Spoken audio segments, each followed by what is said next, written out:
എല്ലാവർക്കും CK ടോക്സിന്റെ മറ്റൊരു football ടോക്കിലേക്ക് ഒരിക്കൽ കൂടി സ്വാഗതം. ഇന്നത്തെ ഈ വീഡിയോയിൽ നമ്മൾ നോക്കാൻ പോകുന്നത് കേരള ബ്ലാസ്റ്റേഴ്സിന്റെ പ്രതിരോധ കോട്ടയിലെ വൻമതിലായ മിലോസ് ഡ്രിൻസിച്ചിനെയും മാർക്കോ ലെസ്കോവിച്ചിനെയും കുറിച്ചാണ്. കൂടുതൽ വാർത്തയിലേക്ക് കടക്കുന്നതിന് മുമ്പായി നിങ്ങൾ ഇതുവരെ ഈ ചാനൽ സബ്സ്ക്രൈബ് ചെയ്തിട്ടില്ലെങ്കിൽ ഇതുപോലുള്ള കൂടുതൽ ബ്ലാസ്റ്റേഴ്സ് അപ്ഡേറ്റുകൾക്ക് വേണ്ടി ഈ ചാനൽ മറക്കാതെ സബ്സ്ക്രൈബ് ചെയ്തു വെക്കുക. ഇന്ത്യൻ സൂപ്പർ ലീഗിലെ കഴിഞ്ഞ ദിവസത്തെ മത്സരത്തിൽ മോഹൻ ബഗാനെതിരെ തകർപ്പൻ വിജയമാണ് കേരള ബ്ലാസ്റ്റേഴ്സ് FC സ്വന്തമാക്കിയത്. ആദ്യ പകുതിയിൽ ഗ്രീക്ക് സ്ട്രൈക്കറായ ദിമിത്രിയോസ് ഡയമൻഡക്കോസ് നേടിയ ഗോളിലാണ് കേരള ബ്ലാസ്റ്റേഴ്സ് FC വിജയം സ്വന്തമാക്കിയിരുന്നത്. കൊൽക്കത്തൻ ക്ലബിനെതിരെ കേരള ബ്ലാസ്റ്റേഴ്സിന്റെ ആദ്യ വിജയം കൂടിയാണിത്. മികച്ച ഫോമിൽ ഉണ്ടായിരുന്ന കേരള ബ്ലാസ്റ്റേഴ്സിനെതിരെ ആദ്യ പകുതിയിൽ ഒരു ഷോട്ട് പോലും മോഹൻ ബഗാന് രേഖപ്പെടുത്താൻ സാധിച്ചിട്ടുണ്ടായിരുന്നില്ല.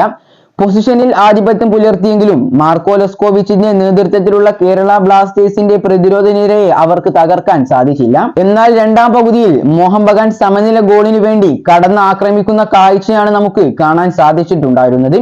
എന്നാൽ മാർക്കോ ലെസ്കോവിച്ചിന്റെയും മിലോസിന്റെയും ജോഡി അവിടെ പാറ പോലെ ഉറച്ചു നിന്നതോടെ അവരുടെ ശ്രമങ്ങൾ പാഴായി പോകുന്ന കാഴ്ചയാണ് നമുക്ക് കാണാൻ സാധിച്ചത്. ലെസ്കോവിച്ചിനെയും മിലോസിനെയും മോഹൻ ബഗാന്റെ മികച്ച താരങ്ങൾക്ക് പോലും മറികടക്കാൻ സാധിച്ചിട്ടുണ്ടായിരുന്നില്ല. പരിക്കിൽ നിന്നും മോചിതനായി മാർക്കോ ലെസ്കോവിച്ച് പ്രതിരോധ നിരയിലേക്ക് തിരിച്ചെത്തിയ ശേഷം 3 മത്സരങ്ങളിലും ബ്ലാസ്റ്റേഴ്സ് ഗോൾ വാങ്ങിയിട്ടില്ല. ലൂണ പരിക്കേറ്റ് പോയതിനു ശേഷം ക്യാപ്റ്റന്റെ റോൾ ചെയ്യുന്നത് ലെസ്കോയാണ്.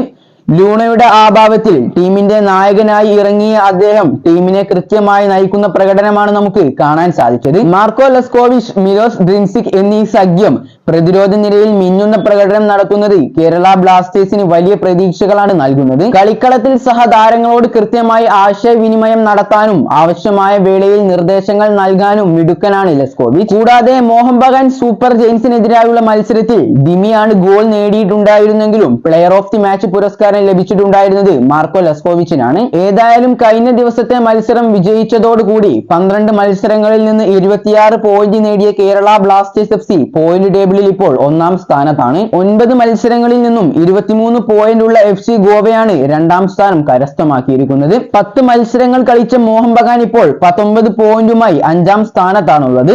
തുടർച്ചയായ 3ാം ജയമാണിത് ബ്ലാസ്റ്റേഴ്സിന്റേത്.